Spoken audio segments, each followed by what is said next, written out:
Imagine you're in a desert, alone. You have no idea where you are. The sun is bearing down on you. Soon you'll be thirsty and hungry, and night time is coming.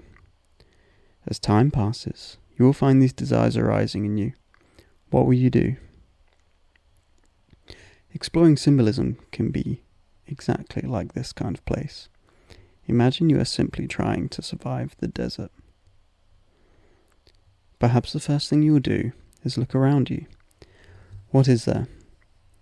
Start to differentiate all the things in your horizon. Sky, land, the sun, or perhaps the stars and moon. Observing these might give you a basic sense of time. Watching the sun move may give you some line of direction towards the rising sun, towards the setting sun.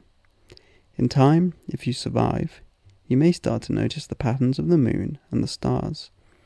You may see some stars do not move at all, where others spin round and round. But not yet. First, you need water. As you focus on the land, perhaps you start to see the patterns there too. Are there rocks, sand, plants? Are there animals around? Perhaps you can hear them scurry or howl in the distance. How do they survive?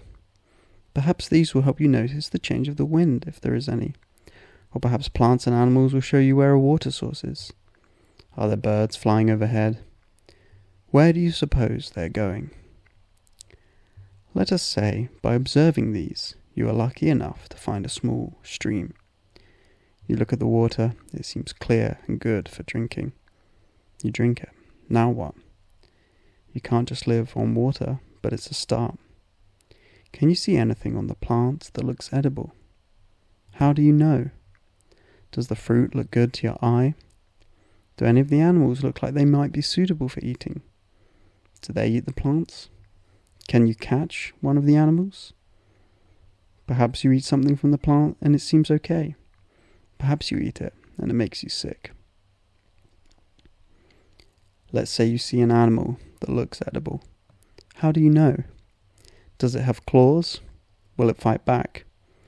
Will it try and eat you? As you approach it, does it sense you and run away? Perhaps you start to build a catalogue in your mind of which animals do what, and you give names to each to help you remember. Little scurrier, fat with slow horns, sneaky and slender. While you're doing this, you realize nighttime is coming. It's going to get cold. Perhaps you see some plants or trees that you can use as shelter or cover for you. Is there somewhere that has rocks that can shelter you from the wind? Perhaps it's further away from the water than you'd like. How will you remember your way back? Did you walk toward or away from the sun? At what time? Perhaps you can make a marker that you'll see from a little while away, or you can leave something that stands out on your path. In some way, you want to set aside something to place a marker, so you can always return. Let's say you've survived a little while with some kind of food. Perhaps you can't bring yourself to eat the animals just yet, or you tried and it was not good. At some point you're going to need to make some fire. You gather up sticks and work hard with sharp rocks to get a fire going, if you know how. You tend the fire constantly once it is lit, and keep in mind every day that you will need more wood to keep it going. On top of that, maybe you want to make your shelter better. Maybe the fire keeps going out. Maybe you're still cold. Maybe bugs keep crawling on you.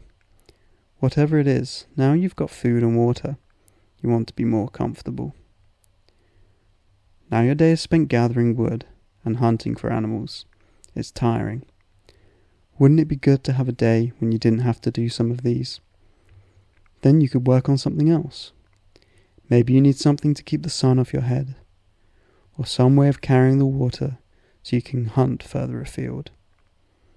Perhaps a tool would help you catch some animals, or prepare them for food, or tend the land better. These things will take time. Your food only lasts so long. If you could preserve the food, you could turn your attention to these other tasks. There are many ways to preserve food. Is there anything in your landscape to help with this? Perhaps it's out of reach for now. Can you cultivate some of the plants you see to have a more abundant source of food? Perhaps you pay careful attention to their seeds, their flowers, and how they grow. You could start by drying things out with fire. That seems to make them last a little longer. Maybe you notice that the soil by the water is sticky, and you can dry it out in a shape that keeps water. That would be a big innovation for you.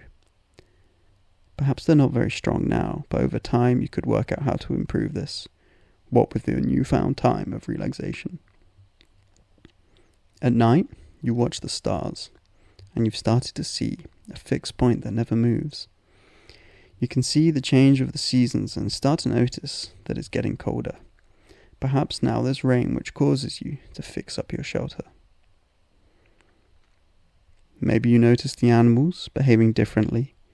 You could be lucky enough to observe one day a huge movement of animals, large and furry, roaming by. You might have a mind to follow them. Maybe you made a good enough tool to catch a small one. You could use that fur for when it's cold. The horns on its head are pretty sharp. You see where the animals head, and you wonder if they know something. Perhaps a long cold time is coming, a time when animals are gone and the plants no longer grow. Something is changing, and you realize you need to change too. You begin your biggest work yet. You spend all your rest day making pots that you can carry in water, and some kind of storage you can carry for food. You put on your hat, and you look out towards the horizon where you last saw the roaming beasts. You build up your place marker a little more in the hope you might find it again if everything goes wrong. You pick up your bag, and you set off on a long journey into the unknown. You take a look back, and you see the marker becoming smaller in the distance. You turn your head back, and you walk towards the fixed star in the sky. It's easy when we read something like the Bible to find ourselves floating away with ideas, getting lost in labyrinths of complex concepts and predetermined theological ideas that might get in the way of this kind of simplicity. Perhaps with this perspective of the wilderness, we can find something concrete to build on. How many of the needs and desires relate to ideas we find in Genesis and further on? The concerns of the human body are ever present in these stories. Many of these things we considered here have direct relevance to the ideas in Genesis. Water sources, food preservation, shelter, place and marker making, tools, pots, clothing, observing the sun, stars and seasons, observing plants, animals and birds. How much of what moves the story of Genesis is related to these ideas? When Adam and Eve are thrown out of the garden, they lose their source of food. How does this influence their behavior? What does God tell them before they go? It's given as a curse, but how much is useful information for what they're about to embark on? God even gives them coats of fur. What is he preparing them for? Cain and Abel are both concerned with certain types of food production. Why is one accepted and another rejected? Is there something Abel is doing right that God sees favor in? What about Cain? What did he do badly? Did he pick his fruit too soon? Was it not fit to eat? Had it gone bad or was not preserved well? The stories open themselves up to these questions. What clues does God give them in his judgment? Later, Cain specializes in protecting himself.